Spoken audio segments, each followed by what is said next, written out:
હવે અહીંયા 10મા નંબરનો દાખલો છે, તેમાં આપ્યું છે નીચે પ્રિયાએ તેના પરિવારનું વૃક્ષ બનાવ્યું છે. તેના આધારે પ્રશ્નોના જવાબ આપો. અહીંયા એક ત્રિવેદી પરિવાર આપ્યો છે.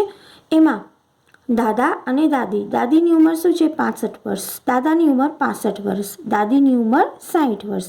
એના નીચે પ્રિયાના મમ્મી પપ્પા છે. તેના માતાની ઉંમર 32 વર્ષ, પિતાની ઉંમર 38 વર્ષ.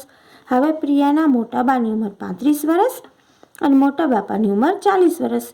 ત્યાર પછી પ્રિયાની ઉંમર 10 વર્ષ, મનનની ઉંમર 7 વર્ષ, નિશાની ઉંમર 12 વર્ષ છે, સંજયની ઉંમર 9 વર્ષ છે, કે જે એના મોટા પપ્પા અને મોટા માનો દીકરા ને દીકરી થાય.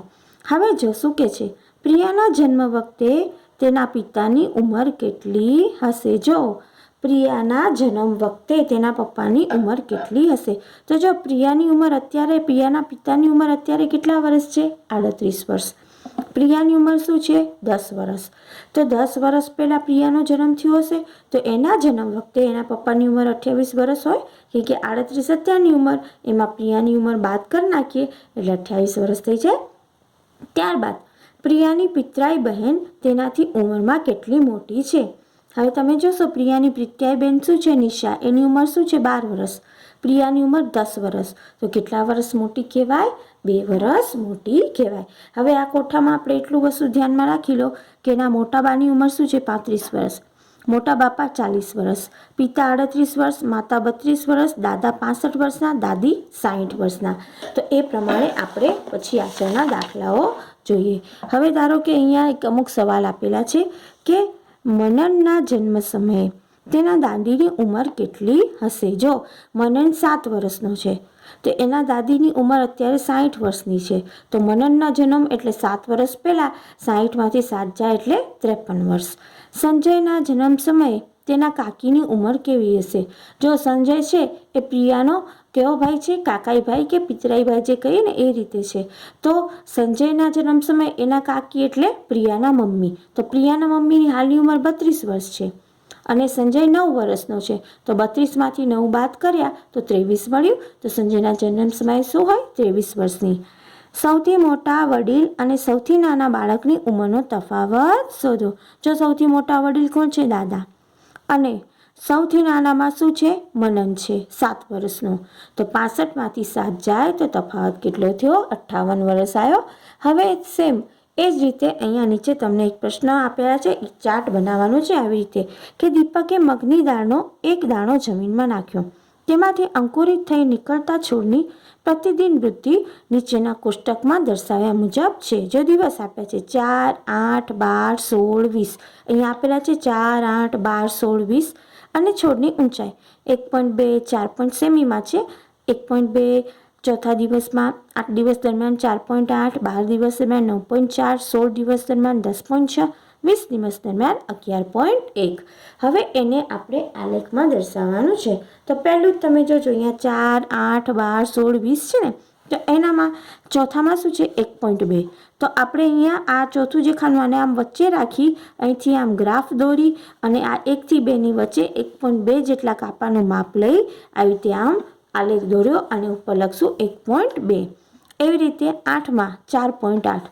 તો 4 છે, 8 અને એમાં અહીંયા ઉપર આ ઊંચાઈવાળા ખાનામાં ઉપરના જે આ વાયક્સ એનામાં તમે જોશો તો અહીંયા 4.8માં જોવું હોય તો 4 અને 5ની વચ્ચે તમે 4.8 અહીંયા લઈ શકો છો અને આમ દોરાય છે.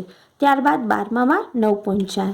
તો 9.4 એટલે 9થી સેજ ઉપર, આનાથી અડધાથી સેજ ઓછું અને એને 9.4 તરીકે દોરાય. એવી રીતે 16 માટે 10.6, 16 માટે 10.6, 10.6 એટલે અહીંયા 10 અને 11ની વચ્ચે એકદમ વચ્ચેથી સેજ ઉપર અને 26માં 11.1. તો આપણે 11.1 આવી રીતે દોરી, તો આવી રીતે આ સ્તંભ આપણે દોર્યા. હવે શું કહે છે? કયા દિવસ દરમિયાન છોડની વૃદ્ધિમાં સૌથી વધુ તફાવત જોવા મળે છે? તો તમે જોશો કે અત્યારે ચોથા દિવસે 1.2, 8મા દિવસે 4.8, 12મા દિવસે 9.4, 16મા દિવસે 10.6 અને 20મા દિવસે 11.1. તો તમે જોજો 8 થી 12 જે વચ્ચેના જે દિવસો છે એ સમયગાળા દરમિયાન વૃદ્ધિમાં વધુ તફાવત જોવા મળે છે.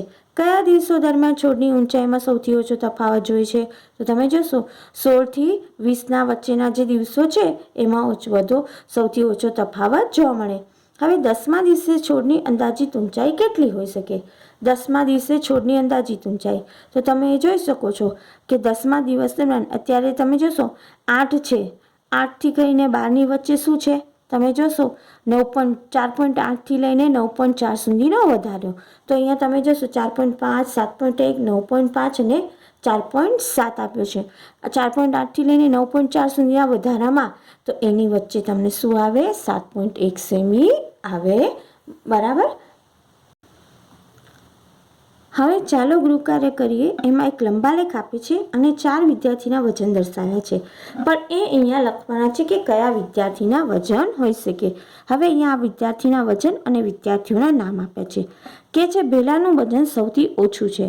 તો બેલાનું વજન સૌથી ઓછું હોય તો અહીંયા તમે જોશો કે આ વધારે, એનાથી ઓછું આ, એનાથી ઓછું આ, અને ચોથો આલેખ જે સ્તંભ છે સૌથી નાનો, તો અહીંયા બેલા લખાય. હવે શું કહે છે? પાયલનું વજન અમીષાથી ઓછું પણ હેતલથી વધારે છે. જો પાયલનું વજન જે છે અમીષાથી ઓછું પણ હેતલથી વધારે, તો જો અમીષાથી ઓછું હોય એટલે અમીષાનું વધારે હોય અને હેતલથી વધારે એટલે તમે જોશો કે અમીષા અને હેતલની વચ્ચે પાયલ, પછી હેતલ. તો આવી રીતે અમીષા, પાયલ, હેતલ અને બેલા આવે. હવે એના પછી જે આપ્યું છે કે નીચે કોષ્ટકમાં એક શાળાના ધોરણ 5 થી 8ના વિદ્યાર્થીઓએ રાહત ફંડ માટે કેટલીક રકમ ભેગી કરી છે તેની વિગત દર્શાવી છે. તેના આધારે લંબાલેખ પૂર્ણ કરો અને પ્રશ્નોના જવાબ આપો. તો જો ધોરણ 5, 6, 7, 8 રકમ 3000, 6000, 2000, 4000. હવે અહીંયા તમે જો 1000, 2000, 3000, 4000, 5000, 6000 આ બાજુ ઉપર આ વાય અક્ષ ઉપર જે આ રકમ આપી છે એ રકમ આપી છે, અને અહીંયા તમે જોશો એક્સ અક્ષ ઉપર તમે જોશો 5, 6, 7, 8 એવી રીતે ધોરણનું લખ્યું છે. તો તમારે કેવી રીતે દોરવાનું? 5માં 3000 તો અહીંયા 3000 સુધી આમ સ્તંભ લઈ જવાનો, આ વચ્ચે આપ્યું છે એટલે આ જે કોઠો જે હોય એને આખા ખાનાને આવી રીતે આમ દોરીને 3000 સુધી લઈ ગયા. 6થા ધોરણ માટે શું છે? 6000 સુધી. 7મા ધોરણ માટે આવી જ રીતે 2000 સુધી આ સ્તંભ આવવો જોઈએ આવી રીતે જ્યાં હોય, અને 8મા ધોરણ માટે 4000 સુધીના દોર્યા. યાદ રાખો 5માં 3000, 6થામાં 6000, 7માં 2000, 8માં 4000. તો તેના આધારે નીચેના પ્રશ્નના જવાબ આપવાના છે કે કયા ધોરણે સૌથી વધુ રકમ ભેગી કરી? તો ધોરણ 6એ વધુ ભેગી કરી હતી ને 6000 જેટલી. કયા ધોરણે સૌથી ઓછી રકમ ભેગી કરી? ધોરણ 7એ. કયા ધોરણે 6 કરતાં અડધી રકમ ભેગી કરી? તો ધોરણ 5એ 6 કરતાં અડધી રકમ 3000 રૂપિયા ભેગા કર્યા હતા. અને કયા ધોરણે ધોરણ 7 કરતાં 2 ગણી રકમ ભેગી કરી? તો ધોરણ 8એ ધોરણ 7 કરતાં 2 ગણી રકમ ભેગી કરી.